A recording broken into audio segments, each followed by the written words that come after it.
आदाब नाजरीन, रंग तरंग में एक बार फिर से आप सभी का खैर मकदम है।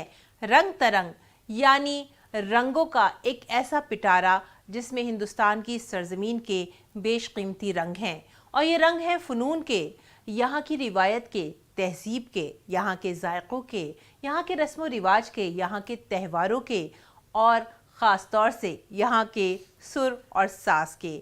तो चलिए इस रंगीन पिटारे को खोलते हैं और देखते हैं इस बार क्या है खास।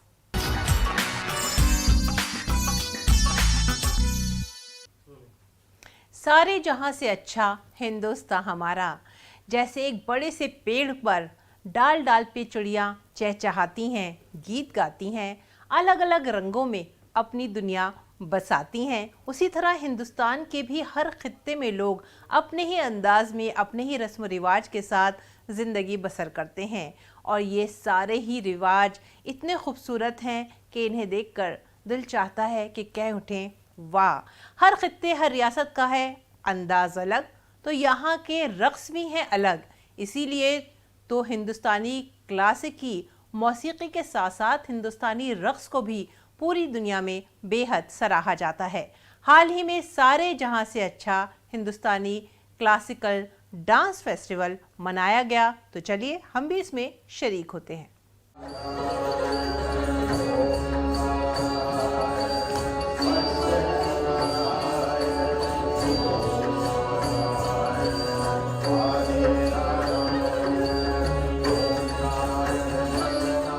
ताल से ताल मिलाते युवा और अनुभवी कलाकार एक ही मंच पर। इस दृश्य के साथ आगाज हुआ शास्त्रीय नृत्य महोत्सव सारे जहां से अच्छा का।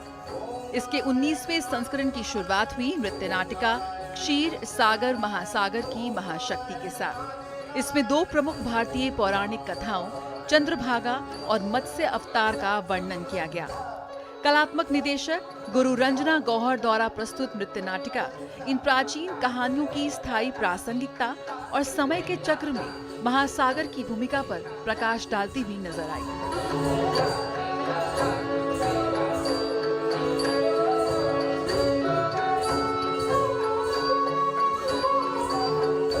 जीवन को बनाए रखने के लिए जल संरक्षण, पर्यावरण संरक्षण, प्रकृति के तत्वों का संरक्षण कितना महत्वपूर्ण है, इस पर भी चर्चा की गई। चंद्रभागा एक प्रसिद्ध उड़िया कहानी है जो चंद्रभागा के दुखद पक्ष को बयां करती है।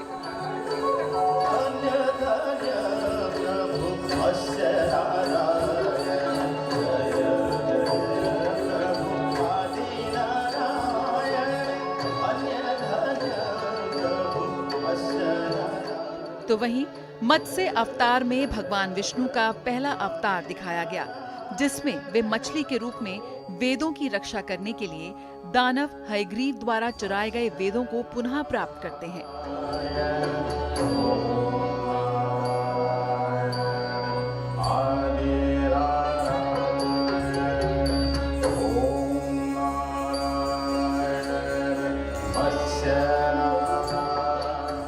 दानव का वध करने के बाद भगवान विष्णु मछली के रूप में वेदों और पृथ्वी को महाप्रलय से बचाते हैं, जिससे समय और युगों के एक युग या चक्र का अंत होता है। इस महोत्सव के द्वारा स्थापित नर्तकों और उनके शिष्यों ने देश के शहीदों और गुमनाम नायकों को श्रद्धांजलि अर्पित की।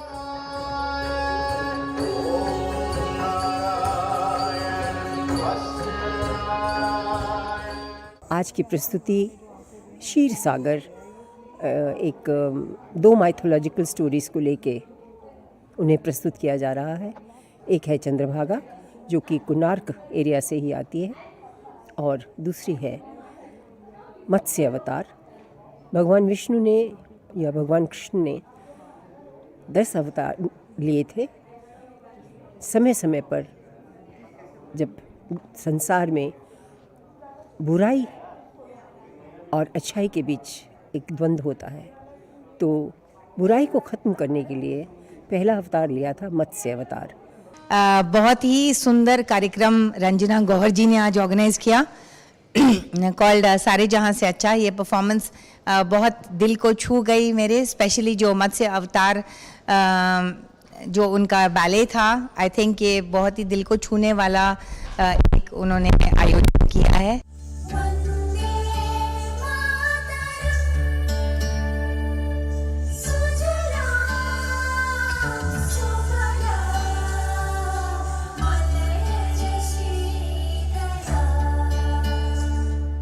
सारे जहां से अच्छा नृत्य महोत्सव के दूसरे दिन विभिन्न नृत्य शैलियों का प्रदर्शन किया गया। प्रसिद्ध नृत्य गुरुओं के वरिष्ठ शिष्यों द्वारा भारत देश के विभिन्न शास्त्रीय नृत्यों की प्रस्तुति दी गई।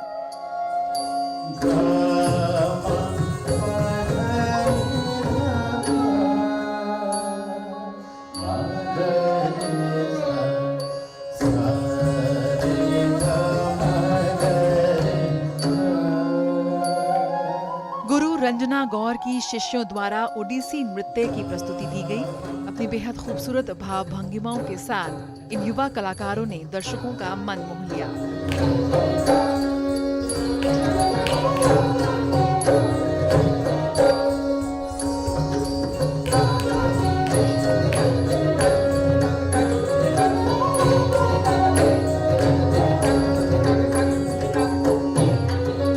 संगीत नाटक अकादमी अवार्डी और एसएनए के अध्यक्ष डॉक्टर संध्या पुरेचा की शिष्यों द्वारा भरतनाट्यम नृत्य की प्रस्तुति दी गई।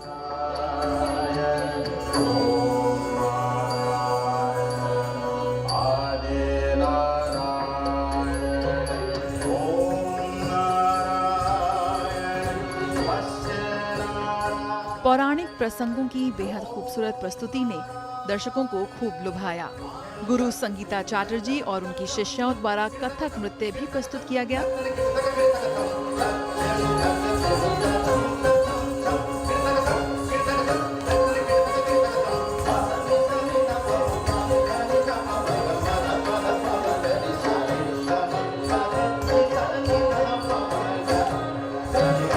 Unbound beats of India. उभरते और उत्कृष्ट इन युवा कलाकारों ने अपनी प्रतिभा से सभी को प्रभावित किया।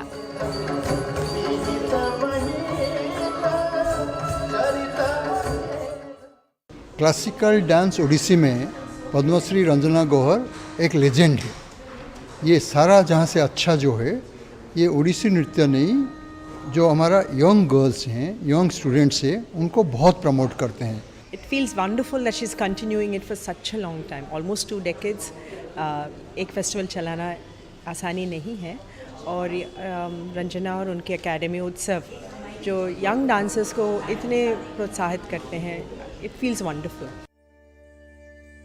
विश्व नृत्य दिवस का जश्न मनाते हुए विभिन्न शास्त्रीय नृत्यों का मंचन दर्शकों के लिए एक बेहद यादगार अवसर रहा।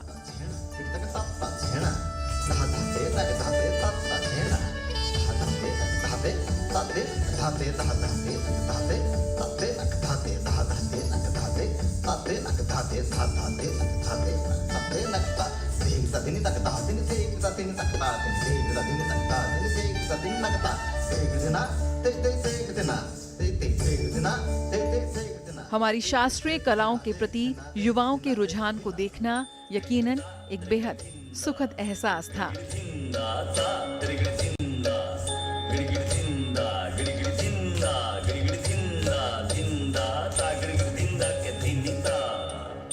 गुरु श्याम सिंह और उनकी शिष्यों द्वारा मणिपुरी नृत्य प्रस्तुत किया गया। पूर्वोत्तर भारत की बेहद समृद्ध सांस्कृतिक विरासत को प्रदर्शित करते मणिपुरी नृत्य द्वारा युवा कलाकारों ने समा ही बांध दिया।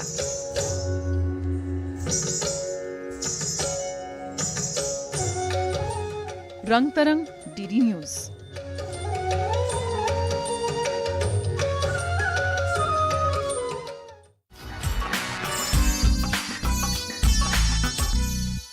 जिंदगी के लम्हों में एक ऐसा लम्हा है जिसमें हम तुम बसते हैं, तुम कहीं भटक जाओ तो मुझे वहीं मिलना। जी हाँ, जिंदगी के कुछ पल ऐसे होते हैं जो होते हैं बेहद खास, जिन्हें हम हमेशा के लिए कैद कर लेना चाहते हैं और शायद ये काम कर भी देता है हमारा कैमरा। हाल ही में वर्ल्ड फोटोग्राफी डे मनाया गया और जिंदगी के इन्हीं खास लम्हों का, इन्हीं खास पलों का जश्न भी मनाया गया। कहते हैं कि तस्वीरें हालात बयां करती हैं। मानव के इतिहास के साथ ही चित्रकारी का भी उद्भव हो गया था। लेकिन फोटोग्राफी के आविष्कार से पहले दुनिया में चित्रकार जो तस्वीरें बनाते थे, अक्सर ये तस्वीरें चित्रकार का तस्वुर होती थी, जिसमें सजीवता के स्थान पर रचनात्मकता ज्यादा होती थी। फोटोग्राफी ने न सिर्फ हमें सजीव तस्वीरों को दिखाया, बल्कि इसने हमारा दुनिया को देखने का पूरा नजरिया भी बदल दिया। यूं कहा जाए कि आधुनिक दुनिया में फोटोग्राफी के आविष्कार का वही स्थान है जो मानव सभ्यता में पहिए के आविष्कार का है, तो ये गलत नहीं होगा। अभी देखो फोटोग्राफी में बहुत बड़ा डेवलपमेंट हुआ है, और डेवलपमेंट के साथ साथ जैसे सब कुछ को विकास होते रहते, हर एक काम का भी विकास होते रहते, सब अच्छा प्रोग्रेस भी होते रहते, सबको नया रास्ता भी मिलते रहते। पहली बार 19 अगस्त 2010 को विश्व फोटोग्राफी दिवस मनाया गया था। इस आयोजन ने पहला आधिकारिक विश्व फोटोग्राफी दिवस चिन्हित किया।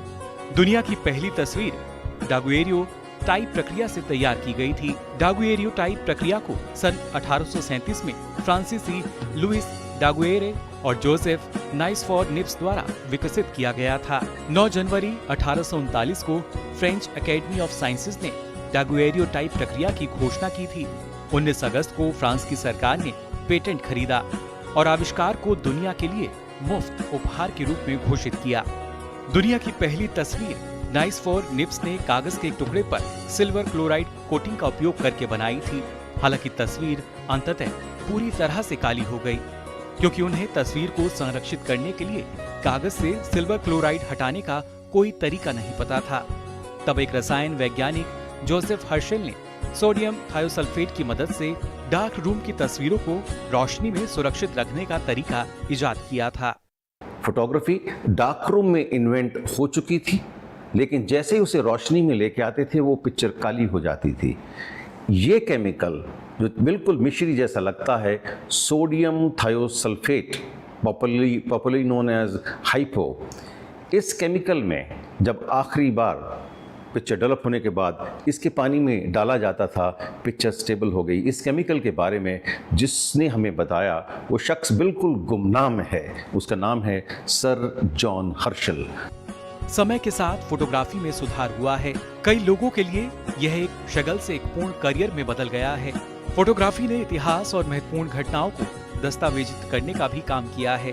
निजी पलों और कहानियों को फिल्म में कैद करके हम अपने जीवन और अपनी दुनिया का एक विजुअल रिकॉर्ड बना रहे हैं। फोटोग्राफी के लिए सिर्फ धैर्य की ज़रूरत है।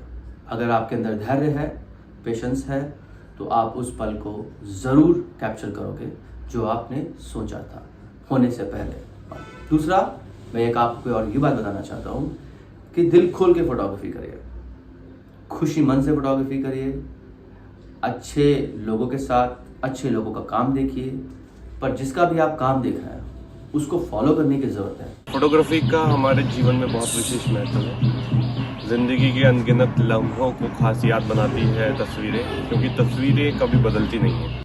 हमारे वर्तमान माहौल में फोटोग्राफी पहले से कहीं ज्यादा महत्वपूर्ण है। यह हमें यादों को कैद करने और संरक्षित करने, दूसरों से जुड़ने और इतिहास को दस्तावेजित करने में मदद कर रही है। Bureau report, DD news.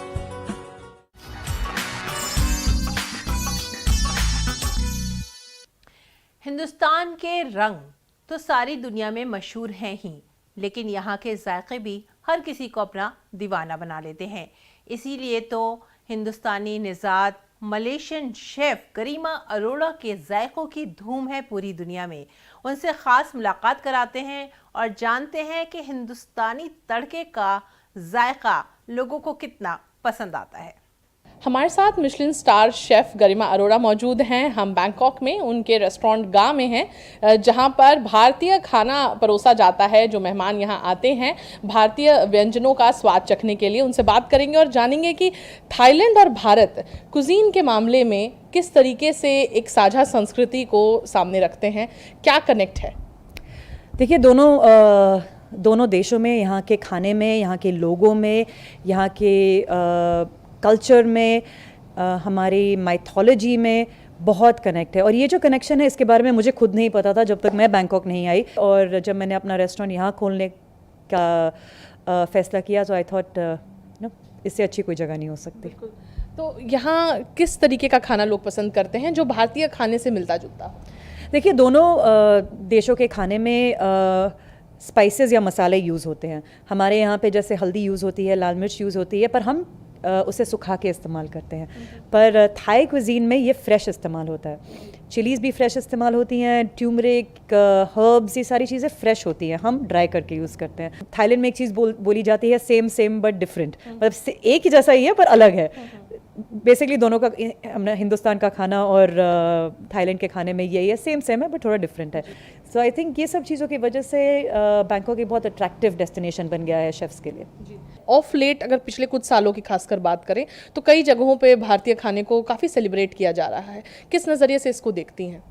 I think भारतीय खाने को लोग, असली भारतीय खाने को लोग आज जानना शुरू किया है और आज एक्चुअली पहली बार उसे टेस्ट किया जा रहा है। इससे पहले आई थिंक जो भारतीय खाने के नाम पे हम रेस्टोरेंट्स में देते आ रहे थे वो भारतीय नहीं था। आई थिंक कहीं उसमें एक कॉलोनियल पास था, कहीं उसमें कॉलोनियल इन्फ्लुएंस था, पर अब वो हट के लोग अपने रीजनल खाने को बढ़ावा दे रहे हैं, शेफ्स अपने रीजनल क्विजीन को चैम्पियन कर रहे हैं। सो जब हम अपने खुद के कल्चर पे प्राइड लेना शुरू करते हैं, उसको पहचानना शुरू करते हैं, उसके साथ आगे बढ़ना शुरू करते हैं, पूरी दुनिया भी ऑब्वियसली साथ में उसे रिकग्नाइज करेगी। बिल्कुल, बहुत बहुत धन्यवाद गरिमा जी हमसे बात करने के लिए।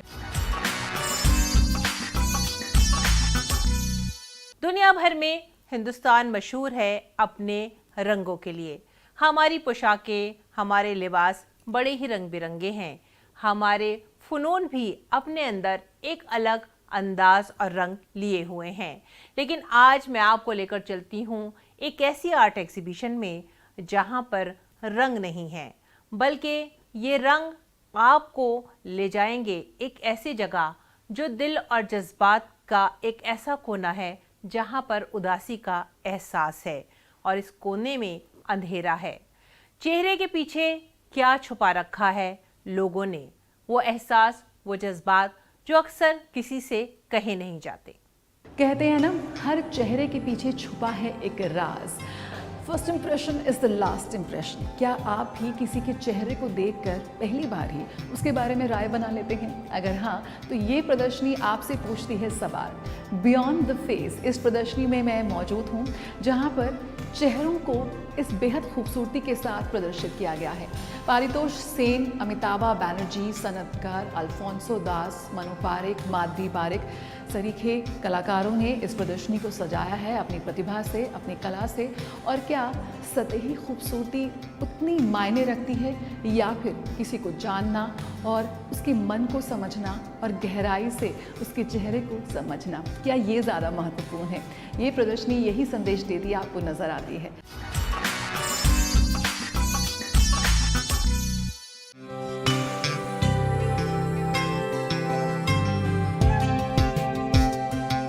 गुवाहाटी के कलाकार चंदन बैज बरुआ का एकल शो शहरीकरण के बीच पूर्वोत्तर भारत के परिदृश्य को दर्शाता है।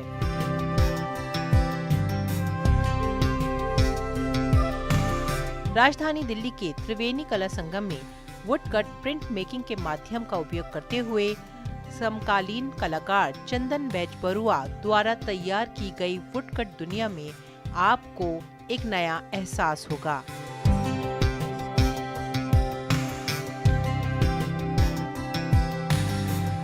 यहाँ पत्ते अपना हरापन खो देते हैं और मानवीय चेहरे एक नया परिप्रेक्ष्य प्राप्त करते हैं। उनकी एकल प्रदर्शनी 20 कलाकृतियां दर्शाती है।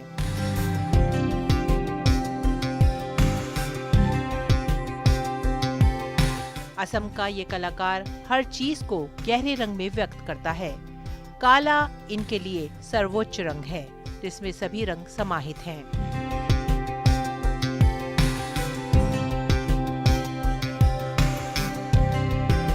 चंदन बैज बरुआ ने प्रिंट मेकिंग में औपचारिक शिक्षा हासिल की और अब वो लकड़ी के माध्यम से अपने कौशल को निखारते हैं। वुड कट्स एक खत्म होती प्रक्रिया है। प्रिंट मेकिंग सीखने के बाद चंदन को लगा कि इस माध्यम की सेवा करना उनका कर्तव्य है। रंग तरंग के लिए सादिया अली, DT न्यूज़।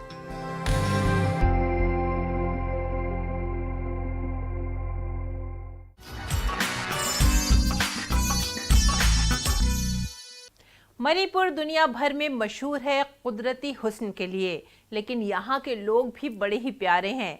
यहाँ के जायके हैं बिल्कुल मुख्तलिफ और यहाँ का रक्स तो ऐसा लगता है जैसे खूबसूरत गुड्डे गुड़िया नाच रहे हैं।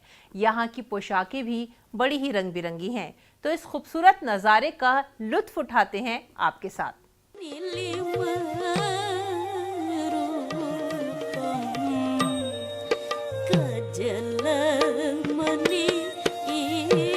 भारत अपनी प्रदर्शन कला, हस्तशिल्प, चित्रकला, मूर्तिकला और वास्तुकला के माध्यम से प्रदर्शित समृद्ध विविध संस्कृति के लिए जाना जाता है।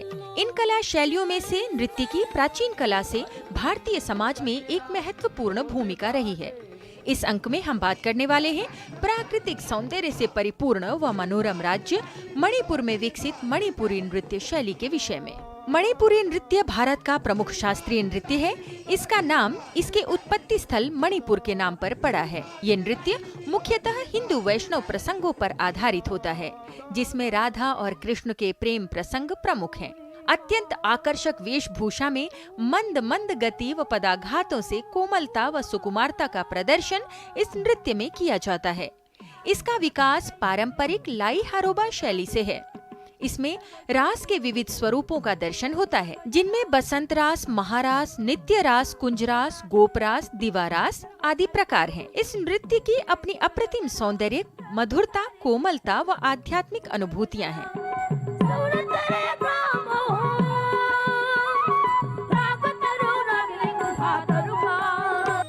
मणिपुर में प्रायः प्रत्येक गांव में कृष्ण मंदिर है, जहां नित्य प्रति लाई हारोबा रास, भांगी परेंग आदि नृत्यों का आयोजन होता है।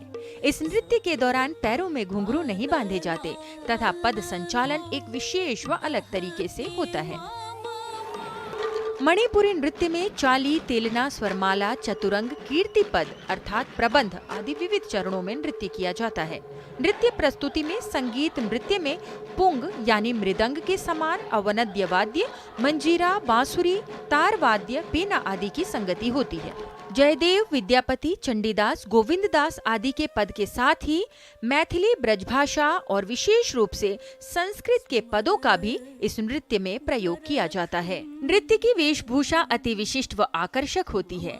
खूबसूरत जरी की कढ़ाई युक्त फूला फूला लहंगा, ऊपर सिल्क का जैकेट, सिर पर पारदर्शी ओढ़नी व आभूषण, मेहंदी, चंदन आदि से श्रृंगार किया जाता है। पुरुष रेशमी पीताम्बरी धोती, ऊपर अचकन, सिर पर मोर मुकुट धारण कर कृष्ण जैसी सुंदर वेशभूषा व आभूषण धारण करते हैं। मणिपुरी एक धार्मिक नृत्य है जो भगवान का आशीर्वाद पाने के लिए किया जाता है। इस नृत्य में स्त्री और पुरुष एक साथ नाचते हैं। इसके वाद्य यंत्र में खोल यानी एक तरह का नगाड़ा, मंजीरा और बांसुरी मुख्य हैं।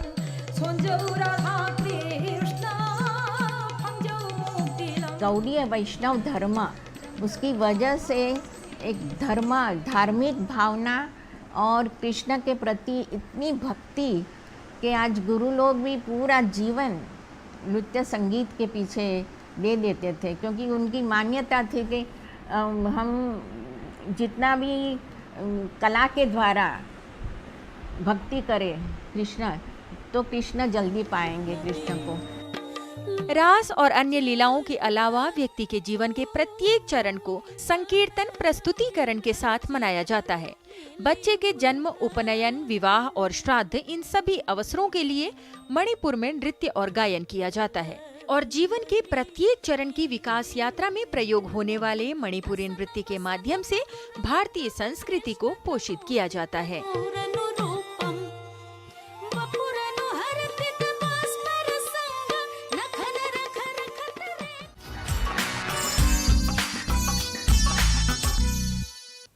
जिंदगी जिंदा दिली का नाम है, मुर्दा दिल क्या खाक जिया करते हैं। जी हाँ, जिंदगी को भरपूर अंदाज में जीने के लिए ये निहायत ज़रूरी है कि हम जुड़े रहें अपनी जड़ों से, अपनी रिवायतों से, अपने रस्म रिवाज और अपने त्योहारों से भी। अगले हफ्ते इसी वक्त इसी चैनल पर हमसे मिलना मत भूलिएगा, क्योंकि आपके लिए लेकर आएंगे बड़े ही खुशनुमा और दिलकश रंग तरंग में। तब तक के लिए आप हमारी पूरी टीम को दीजिए इजाजत। आदाब।